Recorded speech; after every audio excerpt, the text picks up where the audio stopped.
the living shit out of the Indiana Fever. So Indiana Fever, and it's been my belief that they will freaking fire everyone. And I do believe this.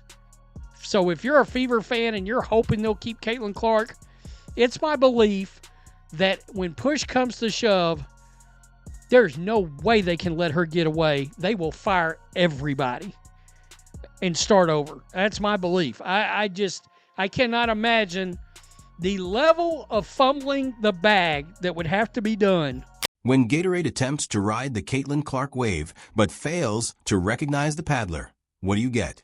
A fiery public relations catastrophe with excessive electrolytes. The WNBA believed they were guaranteed a win. As it happens, it was more of an air ball that turned into a dump fire. And listen to what the fans have to say. Perhaps Fever management would like to participate in this survey. As if it were pocket change, Caitlin just earned $660,000. Get some popcorn.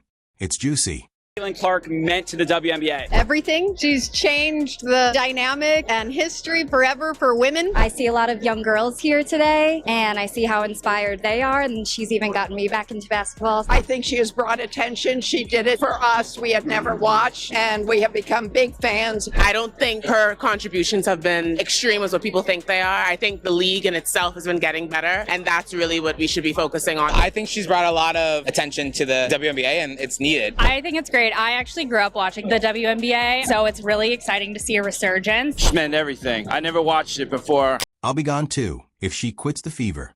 It's no longer a whisper. It is a full-fledged call to action.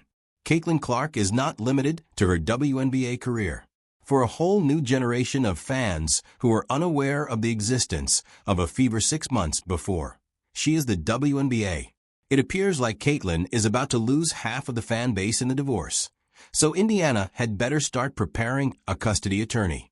An example, and there's enough votes here. This is a good test to see how bad this would be. Swag put this out, and it's starting to make the rounds. I voted. Okay, Fever fans, answer this. If Caitlin leaves Fever, would you still support the Fever? We got 1,145 votes here. Nope, my bags are packed is far and away leading. Nor are they casual admirers. These are diehards who have been baptized, converted, and completely assimilated into the Caitlin Church. Zip codes and team colors are irrelevant to them. Caitlin is the emblem. Her uniform isn't her jersey. It's a GPS. They follow her wherever she goes. The loyalty is to her, not to Indiana. Love and appreciate the rest of the roster. We're letting her cook. Me dinner. I'm buying Powerade stock. Is it a play on like women shouldn't? No, they didn't do it on purpose. There's no way. How you came up with this and not in the back of your minds like, oh, they're just gonna be like, oh, it's women. She just needs to cook. Didn't think about that in the PR room. Look, I'm a big advocate of. However, there is no question when the lights go out and you have to decide between a brand and the phenomenon that initially captivated you. Double C or bust is the outcome. Fans of the Fever are panicking because it's beginning to resemble a bust, not because Caitlin isn't doing well. She's doing just what she was drafted to do. Oh no. Draw crowds, garner publicity, fill venues, and of course, assist in transforming this awful club into something that resembles professional basketball. The issue is that her coach may be the only person who hasn't noticed. Boy, oh boy. Oh boy. Listen, NBA players make 50% of revenues. WNBA players make 9%.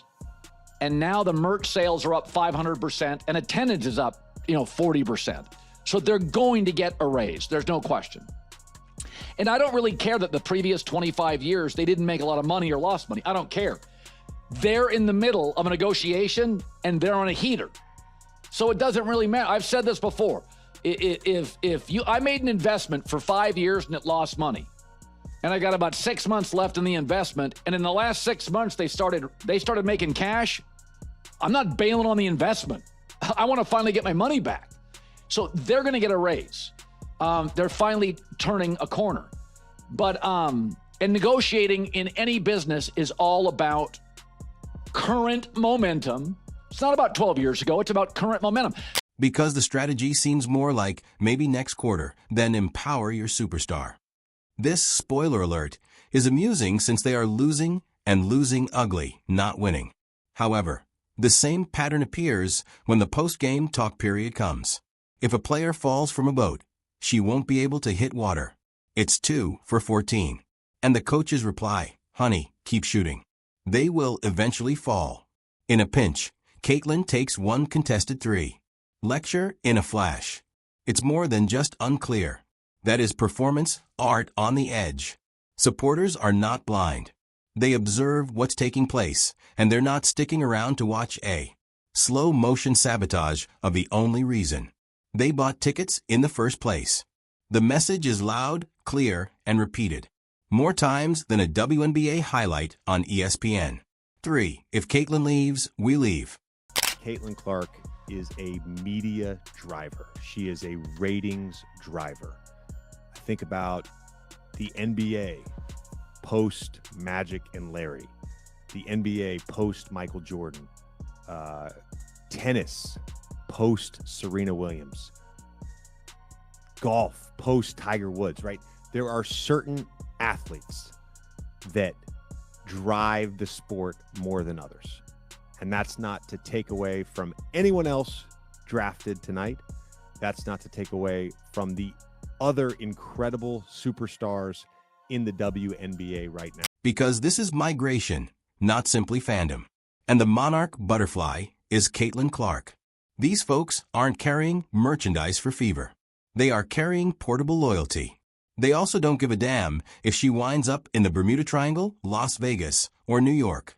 They're keeping up. It makes no difference if the team abruptly rebrands as the Toilet Paper Tornadoes or changes names or cities. They are all in if CC is listed on the roster. It's more than simply a fad. Since it's a widespread occurrence, Fever management should be extremely concerned. Look, these admirers aren't attempting to appear dramatic. They are merely presenting the facts. They even considered the WNBA because of Caitlin. It wasn't marketing for the league. It wasn't the Instagram loops or the gaudy advertisements. One Iowa child had the personality of a late-night talk show presenter, Steph Curry range, and extraordinary court vision. She created basketball for women. She made watching women's basketball on TV a mandatory. Imagine now willingly ignoring that. It would be similar to opting to pave over a gold mine in order to construct a strip mall. The investors are incensed because it makes no sense. Indeed, supporters adore the rest of the team. No one is attempting to remove the remaining names from the list. I'm not bothered by the t-shirts.